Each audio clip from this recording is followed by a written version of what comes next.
This is a very off-the-cuff, unplanned video, but I'm currently at like a press event, and an Alfa Romeo press event, and I've just been out in that Quadrofoglio. You can just see in the distance, sort of about there somewhere.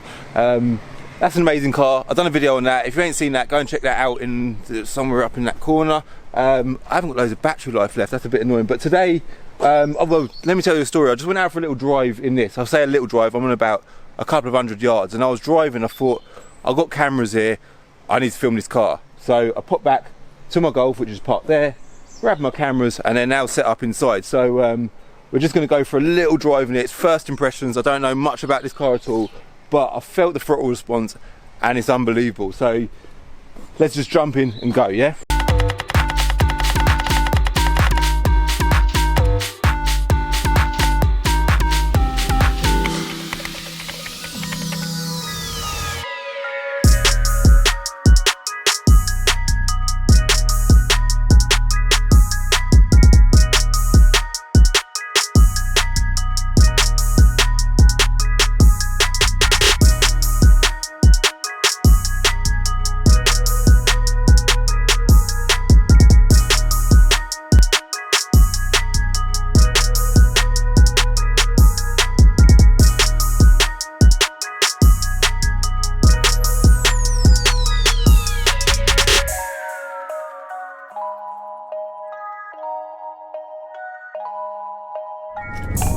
Well, so the first thing I'm going to do is get it in race mode.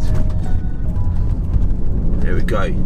Exhaust gets a bit noisier, throttle response is a little bit sharper. It has dropped it a gear like automatically, but I'm going to put it in manual mode because you've got these massive paddles behind the steering wheel.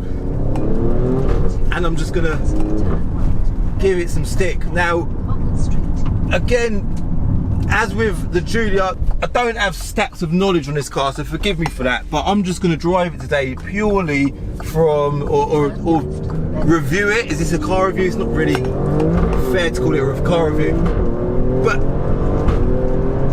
review it from a driving point of view. How do I feel as a driver driving a big SUV with all this power? Now, so far, literally within that short distance that I just drove there, I'm shocked. Shocked how well it drives.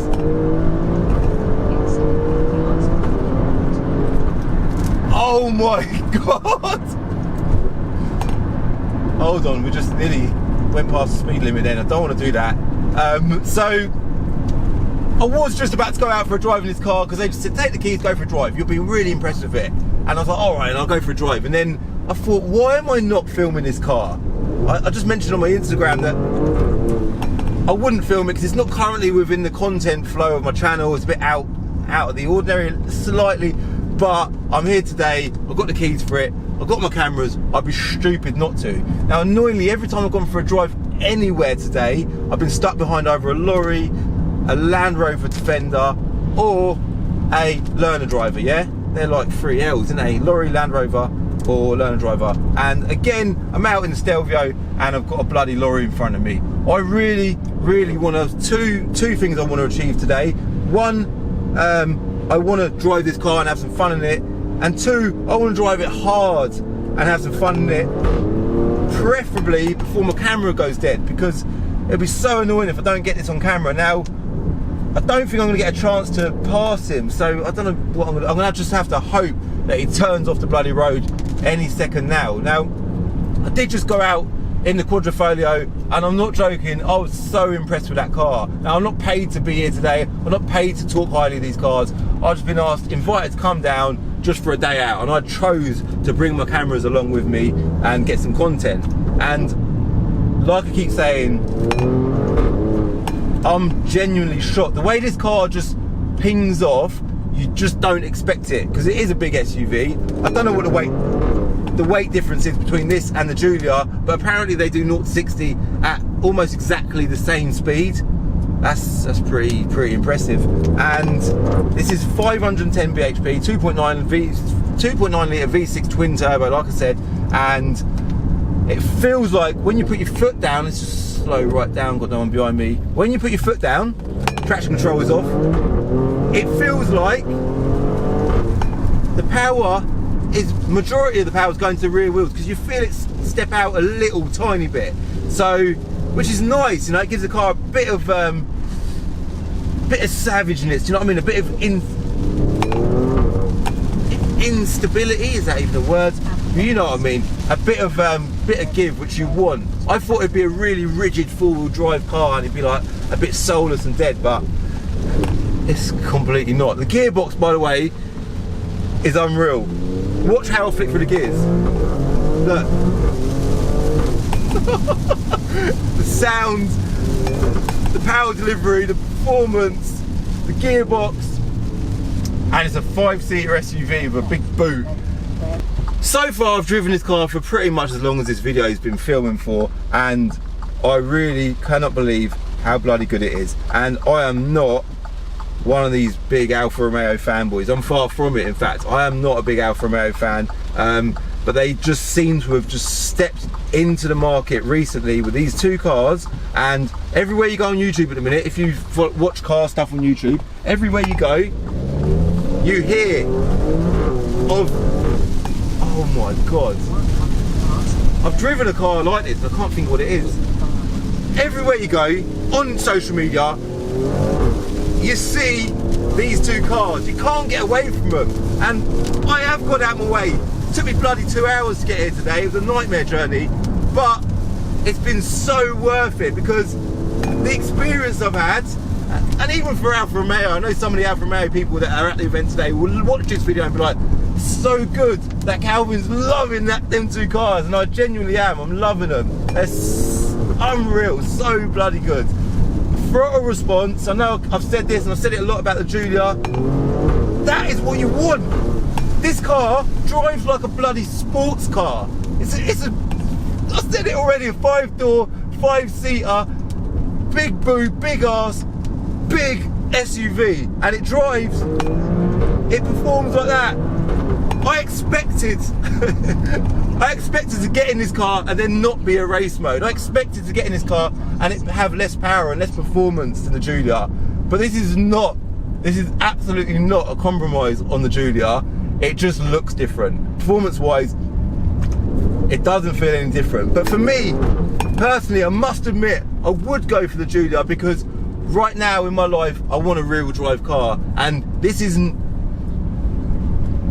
And it's purely just visuals, really. Visually, it's not really what I want at the minute. I don't want a 5-door, 5-seater family car, but I do feel like if I was in the market to buy this type of car, I'd really, really struggle to rule this out. I had a quick look on Auto Trader this morning. They're about 75 grand new. Used, they start at about 60 grand. But if you are about to buy one, or thinking about buying one, go and get yourself into the driver's seat of it, because I'm not joking, you'll be so bloody impressed with it. It's such a good car. I think I'm gonna just end it as that. It's just a brief drive video, bit of fun. Brakes are unbelievable.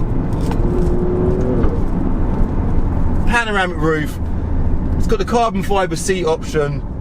Steering wheels for me are like such an important thing. You get in here, you look at that steering wheel, such a nice steering wheel. Loads of carbon fibre again, as does the Giulia. And engine tick, gearbox tick, looks tick, build quality tick, and overall drive and performance, ding. I'm going to end it there, because I'm now in like quite a pleasant little village. I'll wake a few of them up if they're still in bed.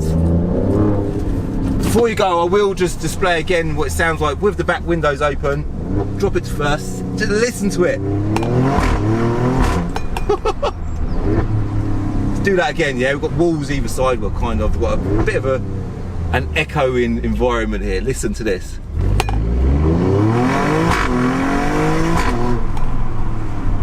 Car's a joke. Can't believe it. Literally can't believe it.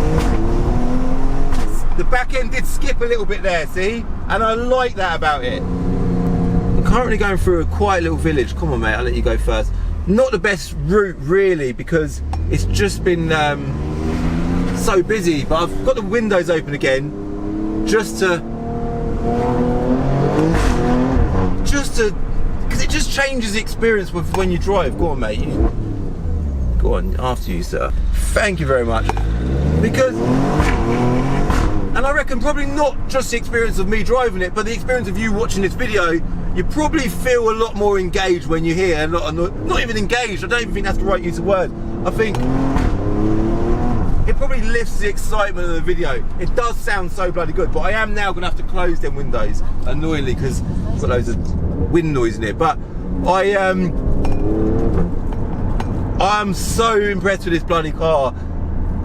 It is the most savage SUV I've ever driven, and it ain't too big. It ain't like a big bloody Range Rover Vogue. It's not even as big as a Range Rover Sport, I wouldn't say. It's kind of like the nice sort of size, you know. It's a bit bigger than a Range Rover Vogue, kind of like a Porsche Macan size. But first exit. if you're, there's a little car crash over there. Bit annoying that is when that happens, isn't it?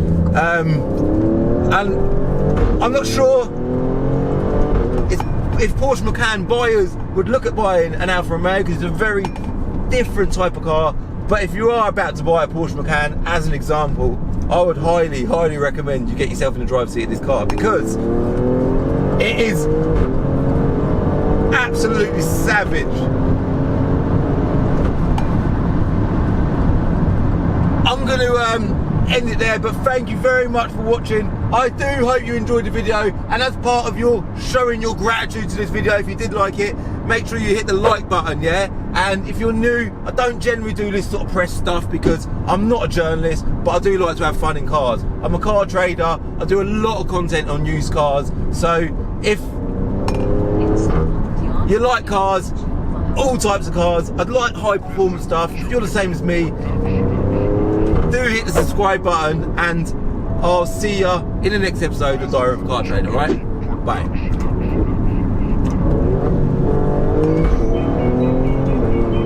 In the next episode of Diary of a Car Trader, I get the wheels refurbed on my Golf R in preparation for the £25 giveaway competition.